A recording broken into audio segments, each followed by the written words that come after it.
Aujourd'hui, on entre au Paraguay, un pays d'Amérique du Sud dont on ne connaît absolument rien. On a un petit problème, c'est vrai, on sait pas exactement ce qu'on va faire au Paraguay. Et dans lequel on va devoir réparer notre cellule qui prend l'eau depuis quelques semaines. Et je sais pas si c'est parce que c'est les joints qui sont morts ou si c'est ce truc-là qui a des trous, qui est pété, mais j'ai pas l'impression. On en profitera aussi pour visiter ce nouveau pays, mais on va vite comprendre pourquoi tant de voyageurs l'évitent. Il y a une flic qui nous regarde, donc on va arrêter de filmer en moyenne. Bon allez, aujourd'hui on prend la direction du Paraguay. C'est un pays qu'on n'avait pas du tout prévu de visiter à la base. Le Paraguay c'est où? Eh ben c'est juste en face là, c'est en face de l'Argentine et du Brésil. Donc avant de partir, on est en train de faire le plein d'eau parce qu'on sait pas si ça va être compliqué ou pas d'y aller. Du coup c'est parti, direction le passage de frontière entre l'Argentine et le Paraguay. Bon, comme d'habitude, depuis qu'on est en Amérique du Sud, les passages de frontières sont très simples. Il nous aura fallu 5 minutes pour quitter l'Argentine sans même avoir besoin de sortir du véhicule et 20 minutes pour faire les papiers d'entrée au Paraguay. Bon apparemment c'est beaucoup plus simple de rentrer au Paraguay qu'en Argentine, parce que là tout le pont côté argentin c'est tout bloqué. Donc là où nous ça va nous prendre une demi-heure je pense de sortir de l'Argentine et rentrer au Paraguay. Là ceux qui sont au bout du pont là, ceux qui viennent de sortir du Paraguay, ils en ont pour... il y a des gens, ils sortent de leur voiture carrément. Ils en ont pour une bonne heure là, je pense.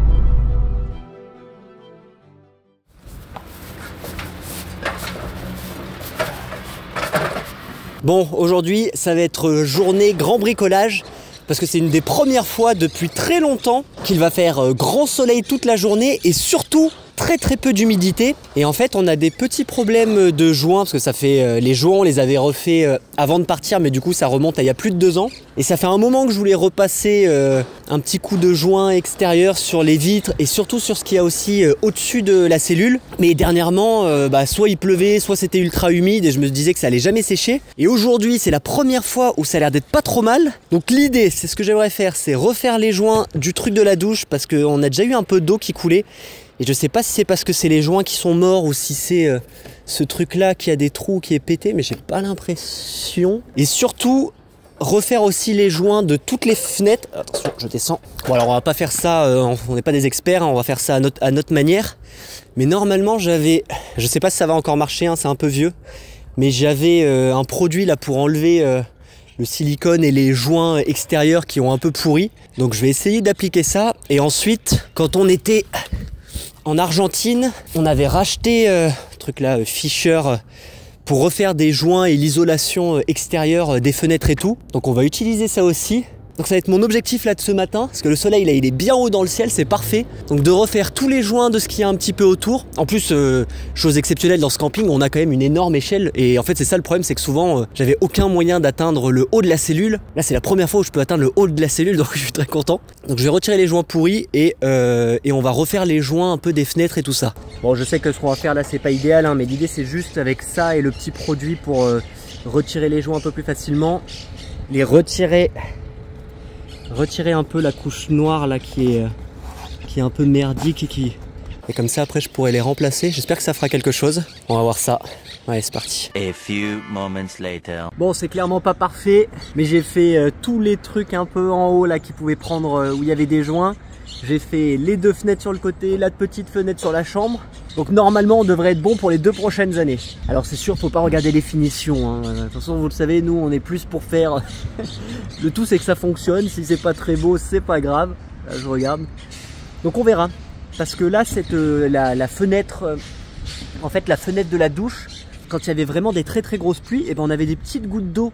Et je pense qu'il y avait un côté là, pas celui-là, mais l'autre côté où il n'y avait plus du tout de joints et je me demande si l'eau elle rentrait pas par là par hasard. Donc on va voir la prochaine grosse pluie qui de toute manière ne va pas arriver dans très longtemps. Je crois qu'elle arrive dans 3 jours. On verra si ce que j'ai fait ça a réparé le problème de l'eau. Bon, c'était clairement pas du travail de professionnel, mais il y a quelques jours, on s'est pris une grosse averse et aucune goutte d'eau n'est rentrée dans la cellule. Je suis ensuite parti pour une autre mission. Bon, et maintenant vous allez rire. On a déjà beaucoup parlé de gaz sur cette chaîne, mais vous savez, on a remplacé notre bouteille de gaz par une bouteille d'Argentine pour que ça soit plus simple de faire les recharges. Et effectivement, c'est beaucoup plus simple, on l'a fait il y a 2 semaines et c'était génial, ça a pris 2 minutes de remplacer notre bouteille de gaz. Donc ça, top, il n'y a pas de problème.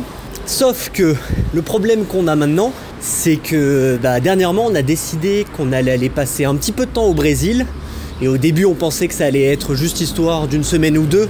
Et au final on va plutôt rester un mois, voire un mois et demi. Donc on va avoir besoin de recharger notre bouteille de gaz. Sauf que le Brésil, c'est encore un système complètement différent de ce qu'on avait pu avoir dans toute l'Amérique du Sud. Donc c'est pas du tout comme le Canada, l'Argentine ou les autres pays d'Amérique du Sud. Donc ça veut dire que là on se retrouve avec notre super bouteille qu'on ne peut pas recharger. Et donc là je suis en direction d'une ferreteria. Il y a un mec qui vend apparemment peut-être des adaptateurs pour les bouteilles d'Argentine pour pouvoir se recharger au Brésil, parce que sinon en fait on va avoir un problème, c'est que comme au final on va rester beaucoup plus longtemps que prévu au Brésil, il y a un moment on va plus avoir de gaz, sachant que nous maintenant avec notre bouteille de gaz de 13 kg on tient un mois on va dire. Donc je marche dans cette ville du Paraguay à la recherche désespérée d'un adaptateur pour le gaz.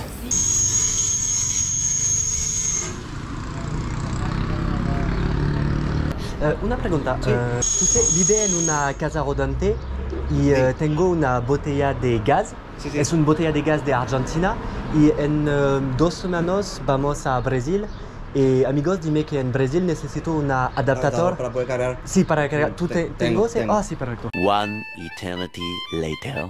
Bon, le bilan n'est pas concluant du tout. J'ai fait 4 ferreterias différentes.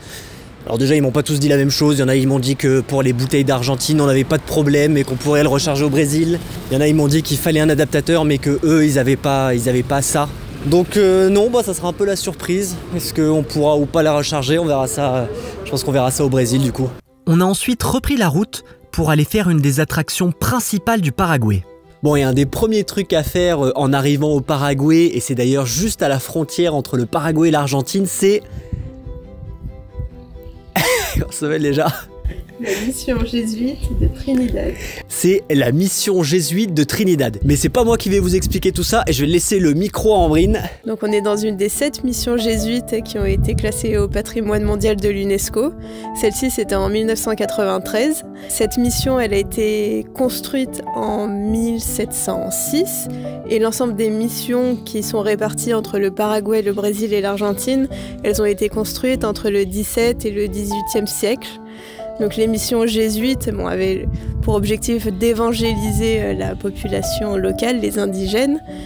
Et en fait, la particularité de ces missions, c'est qu'en fait, elles ont été plutôt acceptées par le peuple indigène Guarani pour en fait être protégées c'était des colons brésiliens qui, eux, voulaient capturer des indigènes pour les transformer en esclaves. Certains chefs Guarani ont réalisé des accords avec les missions jésuites pour en fait être protégés. Donc ils se sont convertis, mais en contrepartie, les jésuites ont quand même respecté leur culture et leur langue.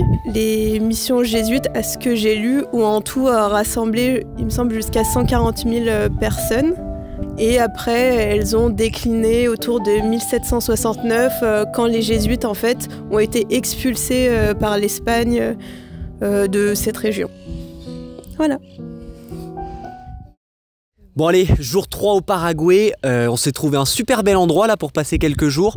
On a les perroquets derrière nous qui sont en train de faire des nids dans les palmiers, donc vraiment très bel endroit. Après là, on a un petit problème, c'est vrai, on sait pas exactement ce qu'on va faire au Paraguay. On sait qu'on va faire la capitale parce que c'est le truc à faire, mais après on a pas mal cherché et en vrai, la plupart des choses qu'on voit, c'est pas... Ça fait des gros détours parfois pour voir des choses pas super ouf. Donc Ambrine, est-ce que tu sais ce qu'on va faire au Paraguay? Eh pas grand-chose. Je pense qu'on va juste traverser le pays puis voir un peu ce qu'il y a sur la route, mais il n'y a pas grand-chose à voir dans ce pays. Ouais. C'est vrai qu'on nous avait prévenu que c'est un pays très plat où il n'y a pas énormément de choses à voir. Et maintenant qu'on est dedans, alors c'est très beau, il y a plein d'endroits qui sont beaux, mais il n'y a pas... là par exemple, si je devais dire à quelqu'un va au Paraguay, il faut absolument que tu vois ça. Il y a les missions. Il y a quand même les missions, on va voir les missions jésuites, mais bon, ça prend une journée. Ouais, même pas une journée, une demi-journée. Puis c'est bon, c'est pas non plus exceptionnel. Bon, vous l'avez compris, pour le moment, le Paraguay, malgré le fait que les gens soient super gentils et qu'on sente qu'il fait bon vivre, ça ne va pas être notre coup de cœur du voyage. On a donc pris la direction de la capitale du pays, mais avant ça, on a fait un petit arrêt sur la route. Et maintenant, on va tester quelque chose parce qu'il y a quelques jours, l'entreprise Olafly nous a proposé de sponsoriser cette chaîne YouTube. En fait, c'est une entreprise qui fournit des eSIM à l'international pour avoir Internet en illimité. Et la promesse, c'est que c'est très simple d'utilisation. Donc c'est vrai que moi, j'avais jamais eu d'eSIM de ma vie. Et hier, pour l'installer, j'ai juste eu à scanner un code barre. Donc c'était vraiment très simple. Et maintenant, comme on est au Paraguay, normalement, j'ai juste à enlever le mode avion et... Oh, 4G+. Attends, ça marche vraiment super bien. Ouais, c'est bon, on a Internet. Donc si cet été, vous avez par exemple prévu d'aller au Japon ou dans un autre pays, que vous ne voulez pas vous prendre la tête à acheter une carte SIM sur place et que vous voulez avoir Internet en illimité à la seconde où votre avion atterrit, Olafly, c'est la solution parfaite. Vous avez un lien affilié en description de la vidéo où vous pouvez utiliser le code promo Objectif Ushuaïa qui vous donnera 5% de réduction et surtout qui nous aidera à financer le futur de cette chaîne YouTube. Bon Amrine, qu'est-ce que tu vas essayer là? Je vais essayer le maté.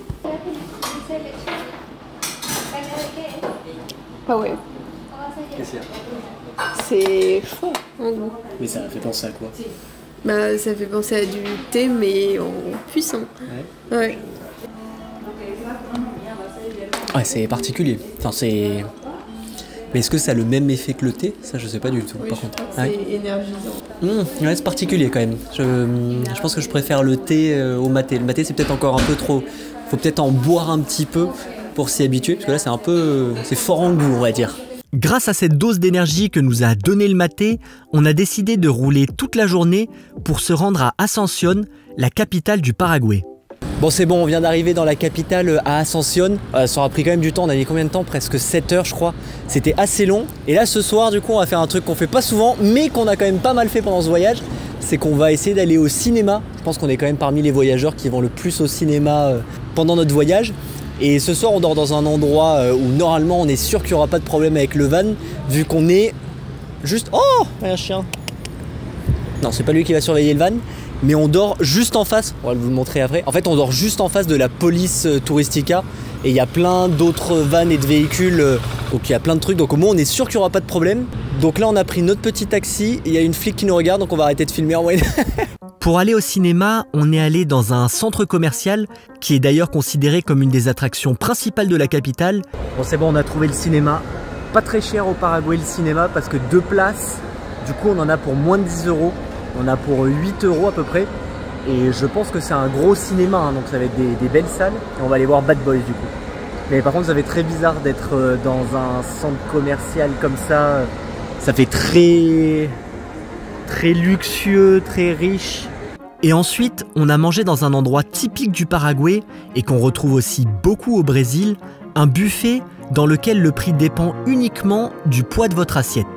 Le lendemain, on est allé visiter la capitale et là encore une fois, on se sent bien dans la ville, mais il n'y a pas énormément de choses à voir. Bon, la visite de la capitale du Paraguay, ça a été assez rapide, hein. Je pense qu'en 1 heure on l'a terminé.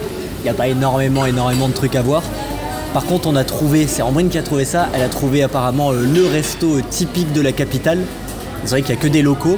Et regardez ce qu'on a. Alors bon, Ambrine, toi tu as un burger frites qui a l'air d'être très bon. Et moi, j'ai un plat, franchement c'est de l'art limite. C'est du poulet frit avec dessus des gnocchis et une sauce pesto. Et ça a l'air super bon. Et c'est marrant en fait, c'est les restaurants où on est en rond. Et on a les serveurs qui sont tout le temps devant nous, les cuisiniers, on les voit, ils sont juste derrière nous en train de travailler. Donc c'est vraiment une très bonne ambiance et j'ai l'impression qu'il y a beaucoup de gens qui mangent seuls, donc beaucoup de gens qui doivent venir entre midi et 2 pendant le travail. Et derrière nous, on a je pense qu'on va se prendre des petits desserts. Ils aiment beaucoup les croissants avec le dulce de leche. Donc très bonne adresse en qui sera présente sur notre carte d'ailleurs. Hein. Bon allez, ce matin c'est le grand départ. On quitte notre poste de police, là on a dormi 2 jours ici. Bon, c'était pas l'endroit le plus calme. Alors on n'a pas eu de problème avec des gens qui sont venus nous embêter. Mais je vais vous montrer ça, en fait on avait un genre d'autoroute qui passait vraiment juste à côté de nous. Et toute la nuit. Bien sûr je vais vous mettre le micro de la caméra pour vraiment que vous entendiez le bruit qu'il y a à l'extérieur. Mais voilà, c'était un va-et-vient constant de voitures et tout ça, donc pas la meilleure nuit. Et là, on prend la direction de la ville de Concepción, je crois. On a beaucoup de routes aujourd'hui. On a 6 heures de route et sachant qu'apparemment, il y a une partie de la route qui va pas être en super bon état. Donc c'est pour ça qu'on essaie de partir tôt. Là, il est 7h15 du matin pour essayer de faire ça en une journée. Parce que bon, de ce qu'on a compris, entre ici et Concepción, il n'y a pas grand chose à faire sur la route et il n'y a pas beaucoup d'arrêts. Donc allez, c'est notre objectif. Quittons cet endroit.